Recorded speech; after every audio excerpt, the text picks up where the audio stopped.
not just an airport. A technological statement. A declaration that the continent once underestimated in advanced infrastructure is now designing what could become the most futuristic aviation hub on Earth. And at the center of this bold vision stands one controversial, polarizing, and undeniably ambitious inventor, Maxwell Chikumbutso. This isn't just about terminals and runways. This is about rewriting the physics of infrastructure. The global aviation industry is worth over $800 billion annually. Airports have become symbols of national power, architectural showcases of engineering dominance. Think about Dubai International Airport, or the breathtaking scale of Singapore Changi Airport. Even Hartsfield-Jackson Atlanta International Airport, the busiest airport in the world, operates like a mechanical heartbeat for global commerce. But Maxwell's concept doesn't compete with them. It attempts to leapfrog them. Imagine landing at an airport that doesn't just consume energy, it generates its own. Solar-integrated runways. Kinetic energy harvesting embedded beneath taxiways.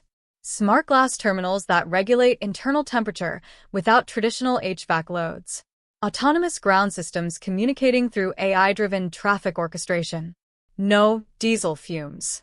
No traditional fuel storage farms dominating the landscape. Instead, a seamless ecosystem of renewable infrastructure. Maxwell's proposed airport design revolves around self-sustaining energy architecture, the same controversial principles he claims power his vehicles and electronic systems. Whether critics believe him or not, the architectural implications are massive. Picture this: a terminal shaped like a sweeping aerodynamic wing, layered with transparent photovoltaic panels. During the day, it absorbs solar radiation. At night, it becomes a luminous beacon, powered entirely by energy captured hours earlier. Runways embedded with pressure-responsive kinetic strips that convert aircraft landing force into stored electricity. Every touchdown becomes a power source. Every departure contributes to the grid. This is no longer just transportation infrastructure. It becomes an energy plant disguised as an airport. And the boldest part? It's envisioned for Africa. A continent often portrayed as infrastructure deficient is suddenly at the center of experimental aviation engineering. The symbolism alone is seismic. For decades, emerging economies have relied on foreign contractors and imported blueprints. But Maxwell's vision suggests something radically different: indigenous technological leadership. Autonomous cargo pods glide silently beneath the terminal using magnetic guidance rails. AI-powered passenger flow systems eliminate long queues. Biometric clearance replaces manual passport stamping. Smart ceilings adjust lighting based on passenger density. Even waste systems are integrated into circular energy loops, converting organic refuse into usable power. The airport operates like a living organism. Every system talks to every other system. Energy, movement, security, logistics, all synchronized. Critics will ask the obvious question: is it real? Can it be built? Is the science validated? Those questions follow Maxwell everywhere. His previous claims, self-powered vehicles, alternative energy devices, advanced electronics, have sparked both fascination and skepticism across global tech circles. But here's what makes this airport concept different. Infrastructure forces proof. You cannot fake a runway. You cannot fake air traffic control. You cannot fake megawatt-level power output when thousands of passengers are watching departure boards flicker in real time. If this project were realized, it wouldn't just silence critics. It would redefine continental capability. Airports shape perception. When travelers step off an aircraft, their first impression of a nation is the terminal they walk through. Architecture becomes diplomacy. Engineering becomes identity. Now imagine international passengers arriving in Africa and witnessing a facility that feels decades ahead of London, New York, or Frankfurt. That psychological shift alone would alter investment narratives. The design also incorporates modular expansion. Instead of traditional phased construction that disrupts operations, this airport would use prefabricated smart modules, entire gate sections fabricated off-site and integrated seamlessly like technological Lego blocks. Drone corridors integrated into the upper airspace. Electric vertical takeoff hubs for future air taxis. AI-driven predictive maintenance, scanning structural integrity in real time. No shutdowns. No reactive repairs. Only continuous optimization. But perhaps the most disruptive element isn't technological. It's strategic. If an African nation were to host the world's first fully energy-autonomous airport, it would instantly become a global testbed for sustainable aviation infrastructure. Airlines seeking carbon neutrality would prioritize landing rights there. Tech firms would relocate research divisions. Governments would send delegations. And suddenly, the narrative shifts from aid to innovation, from dependency to design leadership. Yet, behind the bold renderings and futuristic simulations lies a deeper ambition, proving that Africa does not have to follow industrial revolutions. It can start them. The proposed layout integrates high-speed electric rail directly into the terminal's core, eliminating urban traffic bottlenecks. Hydrogen storage bays are concealed beneath reinforced decks, prepared for next-generation aircraft propulsion systems. Even water recycling systems capture humidity from the air itself, reducing external dependency. This isn't an airport built for 2026. It's engineered for 2060. But the real tension builds beneath the surface. Because if Maxwell's energy systems function at the scale required for aviation infrastructure, then the implications stretch far beyond airports. If runways can harvest landing energy, what about highways? What about seaports? What about entire cities? And that's where the global industry begins to pay attention. Because infrastructure innovation at this level doesn't disrupt one sector. It destabilizes entire economic models. Imagine oil-dependent airport hubs suddenly facing competition from fully renewable megaterminals. Imagine airlines negotiating landing fees based not just on passenger volume, but on energy contribution metrics. Every touchdown becomes an asset. Every takeoff becomes data. And as investors quietly monitor the feasibility studies, architectural firms study the blueprints, and aviation authorities debate regulatory frameworks. One question lingers in the background. Is this the moment Africa redefines global infrastructure? Or is it another ambitious vision waiting for validation? Because if the first foundation is laid, if the first kinetic runway panel is installed, if the first aircraft lands and powers the terminal lights with its own kinetic force, then the world won't just be watching.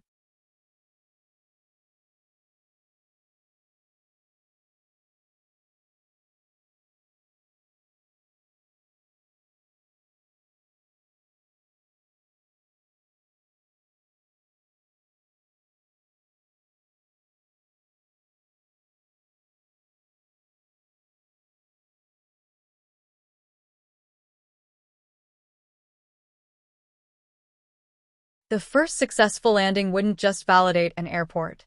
It would validate a new infrastructure philosophy. Airports around the world operate on a fragile balance of energy imports, backup generators, and massive operational overhead. Fuel trucks move constantly. Power grids strain under peak travel seasons. Entire terminals are designed around redundancy because failure is unacceptable. But a self-sustaining airport changes that equation. Suddenly, resilience becomes built-in, not bolted on. If Maxwell's integrated systems truly convert motion, solar influx, and environmental variables into usable energy at scale, then this airport becomes more than efficient. It becomes independent. And independence is power. International aviation authorities would have to rewrite sustainability standards. Carbon offset programs would look outdated. Airports chasing net zero by 2050 would feel behind schedule overnight. Because this isn't incremental improvement. It's architectural disruption. Picture the ripple effects. Global construction firms scrambling to license similar kinetic runway systems. Renewable energy corporations rethinking partnerships. Aircraft manufacturers collaborating on landing gear optimized not just for safety, but for energy harvesting efficiency. Even urban planners would begin studying the blueprint. Because the airport doesn't exist in isolation. It's connected to a surrounding smart district, commercial hubs powered by surplus runway energy. Research labs integrated into terminal perimeters. Data centers cooled by passive airflow systems designed into the airport's aerodynamic structure. And that's when something subtle but monumental happens. Talent migrates. Engineers, designers, AI specialists, renewable energy experts. They don't just visit. They relocate. Aviation has always been symbolic. The nations that dominate the skies shape global perception. In the 20th century, airports became monuments of modernity. Steel, glass, scale. But the 21st century demands something else. Intelligence, self-awareness, adaptability. This proposed airport becomes an adaptive organism. Sensors embedded in runway composites detect microfractures before they form. Passenger traffic algorithms adjust gate assignments in real time based on biometric flow patterns. Cargo routing recalibrates mid-transit using predictive AI fed by weather satellites. No static systems, only evolving ones. And here's the deeper layer. If Africa hosts the first operational prototype of this magnitude, global narratives begin to fracture.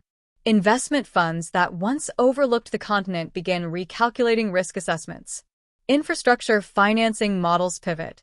Insurance frameworks adapt to energy-autonomous facilities with lower systemic vulnerabilities. Suddenly, the cost of not innovating becomes higher than the cost of adopting something radical. But tension builds quietly behind closed doors. Because established aviation giants don't surrender dominance easily. Traditional airport hubs are economic engines tied to oil logistics, grid partnerships, maintenance contracts, and legacy systems worth billions. A self-sustaining mega-airport disrupts supply chains that have existed for decades. And disruption invites resistance. Regulatory scrutiny intensifies. Engineering audits multiply. Global aviation bodies demand verification. Which brings us to the real turning point. Proof at scale. Small prototypes can be dismissed. Renderings can be questioned. Simulations can be debated. But a fully operational international airport handling millions of passengers per year? That cannot be ignored. Imagine opening day. The first international flight descending at dusk. Runway lights glowing, powered by the day's landings. The terminal illuminated not by external grid draw, but by stored kinetic and solar reserves. Passengers stepping inside a structure that hums quietly, efficiently, almost organically. No roar of backup generators. No visible exhaust plumes. Just systems in synchronized motion. And media cameras capturing every second. If that moment happens, if it transitions from concept to concrete, then Maxwell's name shifts from controversial inventor to infrastructure pioneer. But even then, the story doesn't end. Because airports are only the beginning. The same energy harvesting logic applied to highways could redefine transportation grids. Applied to seaports, it could revolutionize maritime logistics. Applied to skyscrapers, entire city blocks could become self-powered ecosystems. And now the conversation expands beyond aviation. It enters geopolitics. Energy autonomy reduces dependency. Reduced dependency reshapes alliances. Reshaped alliances alter trade corridors. And suddenly, what started as a futuristic airport design becomes part of a larger technological awakening. The world watches carefully. Investors hedge quietly. Competitors prototype aggressively. And somewhere, deep within engineering labs and architectural studios, one realization settles in. If this works, the center of technological gravity shifts. Not gradually, not politely, but decisively. And the next aircraft preparing for descent won't just be landing at an airport. It will be landing at a symbol of what's possible when ambition refuses to follow outdated blueprints. And as global aviation recalibrates, as sustainability targets get rewritten, as infrastructure giants scramble to adapt, one question continues echoing across boardrooms and control towers alike. Was the future of aviation quietly built where no one thought to look? And if this is only phase one,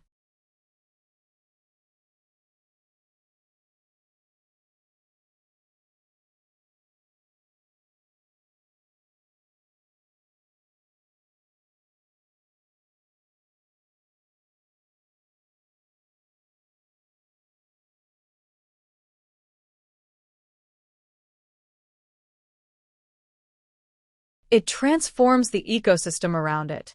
The moment the first terminal proves energy autonomy at scale, expansion no longer depends on national grid negotiations or fossil fuel contracts. Growth becomes mathematical, measured in modules, not megawatts.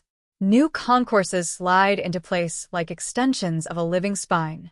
Additional runways are embedded with upgraded kinetic matrices, more efficient than the first generation. AI systems learn from millions of landings, optimizing energy capture angles down to microscopic tolerances. The airport begins upgrading itself.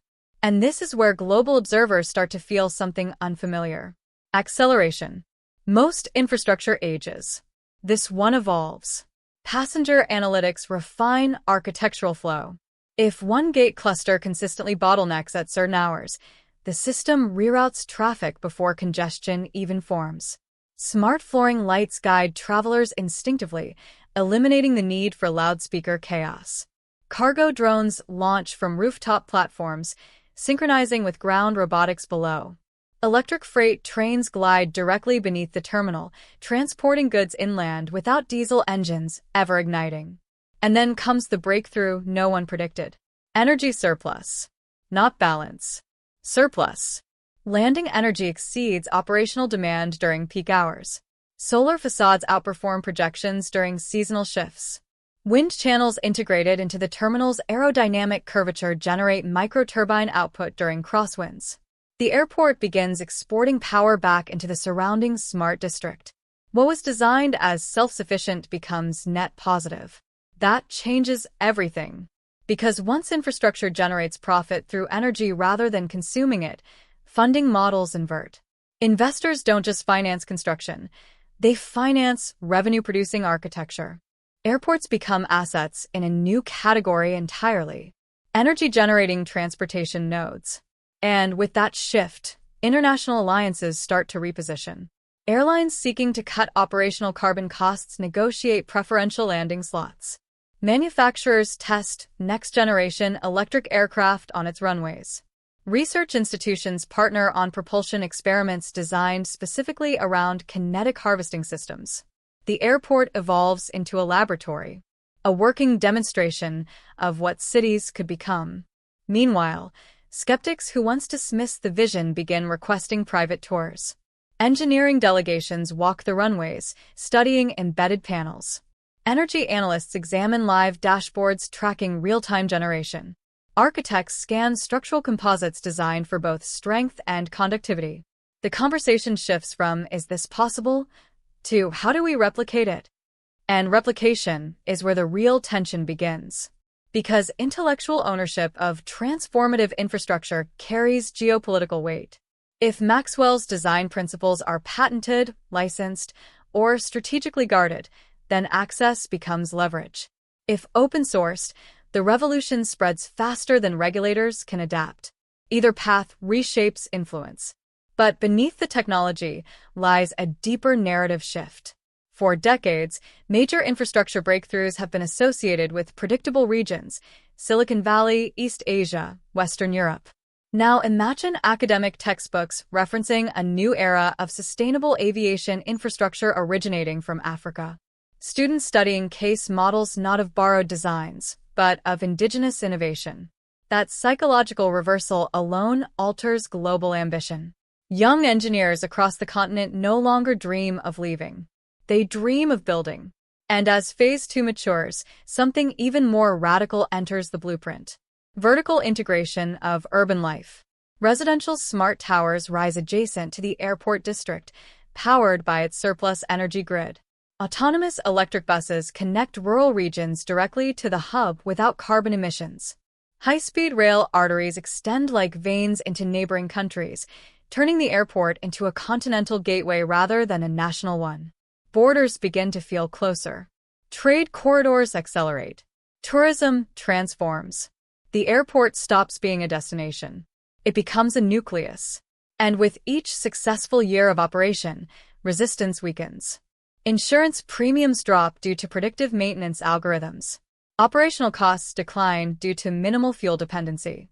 Energy volatility loses influence over ticket pricing. Stability becomes the competitive advantage. Other nations attempt similar builds. Some succeed partially. Others struggle with retrofitting legacy systems never designed for autonomy. But the original remains distinct, because it wasn't built around transition. It was built around transformation. And then comes the inevitable moment. A global energy disruption.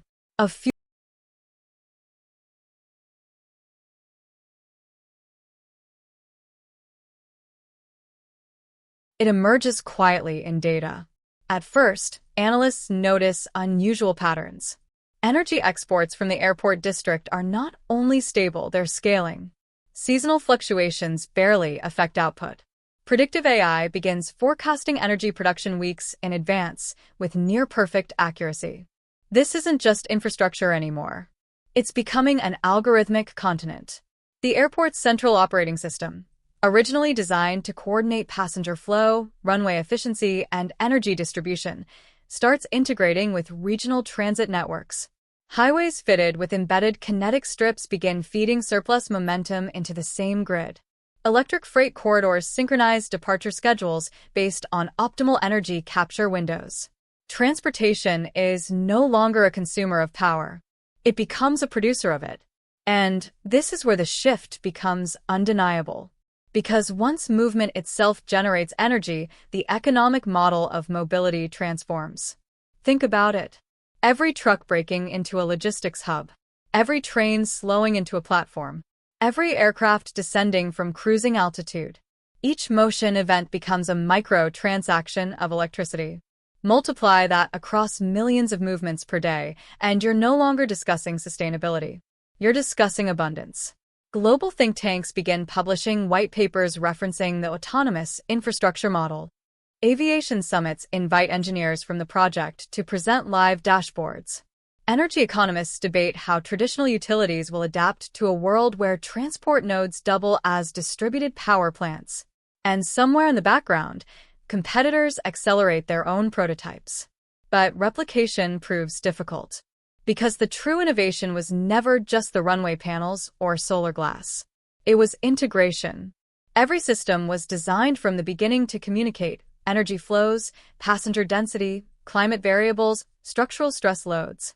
The airport operates like a neural network embedded in concrete and steel. Retrofitting that intelligence into legacy systems becomes exponentially harder. Meanwhile, the surrounding smart district expands further. Tech incubators rise within walking distance of departure gates. Aerospace startups test lightweight landing gear optimized for kinetic efficiency. Universities partner directly with airport labs, turning the terminal into a live research campus. Students don't study theory. They observe real-time metrics from aircraft touchdowns. The line between academia and industry dissolves. And as momentum builds, something unexpected happens. Public perception shifts. The narrative of Africa transitions from resource extraction to resource innovation. International media no longer frame the continent as catching up, but as pioneering a new phase of infrastructure design. Tourism increases, not just for culture or wildlife, but for technology tours. Engineers fly in just to walk the runways. Urban planners study the blueprint for replication in megacities struggling with grid instability. The airport becomes symbolic, not of wealth, but of possibility. And still, beneath the celebration, deeper strategic implications unfold. Energy independence reduces geopolitical leverage tied to fuel imports. Infrastructure resilience strengthens national security. Data generated by millions of synchronized systems becomes an intelligence asset, optimizing trade, forecasting travel patterns, identifying economic shifts in real time. The airport evolves into a predictive engine for an entire region's economy. And then, quietly, Phase 4 begins. Vertical expansion into aerospace integration. Electric vertical takeoff aircraft, once experimental, now use rooftop pads powered directly by surplus runway energy. Regional air mobility shrinks travel times between cities from hours to minutes. Cross-border trade accelerates. Remote communities connect faster than ever before. And for the first time, infrastructure no longer lags behind innovation. It leads it. Global aviation giants face a choice: adapt to autonomous models or risk obsolescence. Some attempt partnerships. Others attempt competition, but none can ignore it, because operational metrics don't lie. Lower costs, higher resilience, zero dependency on volatile fuel markets. And as annual reports circulate across financial markets, investors begin shifting capital toward infrastructure models that generate, rather than consume. The ripple expands beyond aviation. Shipping ports explore tidal harvesting docks. Rail networks experiment with regenerative braking corridors scaled to national grids. Megacities evaluate kinetic pedestrian walkways feeding localized microgrids. The philosophy spreads. Movement equals energy. Infrastructure equals intelligence. Autonomy equals stability. And yet, through all of it, one truth becomes increasingly clear. This was never just about building an airport. It was about redefining what infrastructure means in the 21st century. Not static monuments, but living systems. Not consumers of power, but creators of it. And as aircraft continue descending from the sky, each landing converting velocity into voltage, as terminal lights glow brighter with every arrival, as data streams pulse like digital arteries beneath the concrete, the question that once sounded ambitious now feels inevitable. If this model scales globally, what happens to the old world of energy dependency? Because beyond the illuminated horizon, new construction zones are already forming. Blueprints for self-powered seaports, designs for autonomous industrial parks, concepts for entire metropolitan districts built on the same principles that began with a single runway. And when the next phase activates, it won't simply disrupt aviation. It will redraw the blueprint of civilization itself. And somewhere, as another aircraft lowers its landing gear,